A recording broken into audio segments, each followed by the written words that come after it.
ቢያንስ የተወሰነ ነገር ነዋሪያችንን ብናግዝ ብንረዳ የተሻለ ነው። በዓልን አብረን በጋራ ብናሳልፍ ብንተሳሰብ፣ በሂደቱ ደግሞ ወንድማማችነትና እህትማማችነትን እያረጋገጥን ብንሄድ በተሻለ መንገድ ደግሞ ለሕዝባችን ብንቀርብ በሚል የወረዳ አስተዳደር ከባለ ሀብቱ ከነጋዴው በተለያየ መንገድ ተደራጅተው በሚገኙ ከነሱ የተሰበሰበ ሀብት ነው ማለት ነው።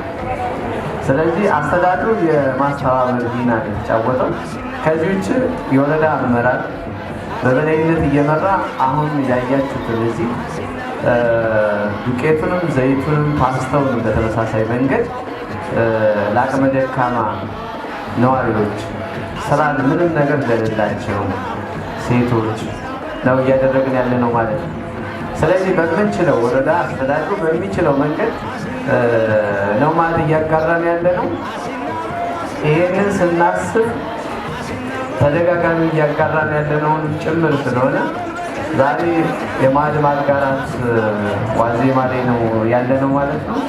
ስለዚህ በዚህ አጋጣሚ በዓሉ የሰላም፣ የፍቅር፣ የአንድነት፣ የብልጽግና እንዲሆንላችሁ እየተመኘው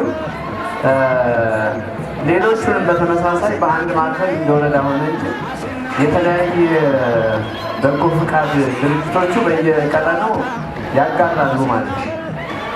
አማኑኤል ቤተክርስቲያን ራሱን ችሎ ያጋራል። ሌሎቹ በተመሳሳይ ወረዳችን ላይ ያሉ በጎ ፍቃድ ላይ የሚሰሩ ማህበራት በተለያየ መንገድ እያጋሩ ነው ያሉት። እዚህ እንደ ወረዳ ያደረግነው የተወሰነ ከየቀጠናው ይዘን ነው።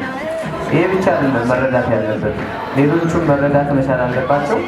ግን አቅም በፈቀደ መንገድ እኛ አስተባብረን ያገኘነው መለገስ ስላለብን፣ መተሳሰብ ስላለብን፣ አብሮነት ማሳየት ስላለብን ነው ይህን እያደረግን ያለ ነው እና እንግዲህ ሰው ተኮር ተግባር አንዱ ስለሆነ ማሳያችን ነው ብለን መውሰድ እንችላለን።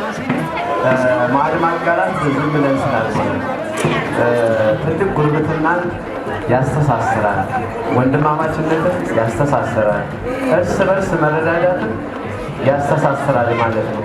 ስለዚህ ማዕድ ማጋራት በተለየ መንገድ ባህል ሆኖ የቀጠለና በህብረተሰብ መካከል ወንድማማችነትን እያረጋገጥን የምንሄድበት መንገድ ስለሆነ ዛሬ የዋዜማውን ምክንያት አድርገን ነው ይሄን እያደረግን ያለ ነው።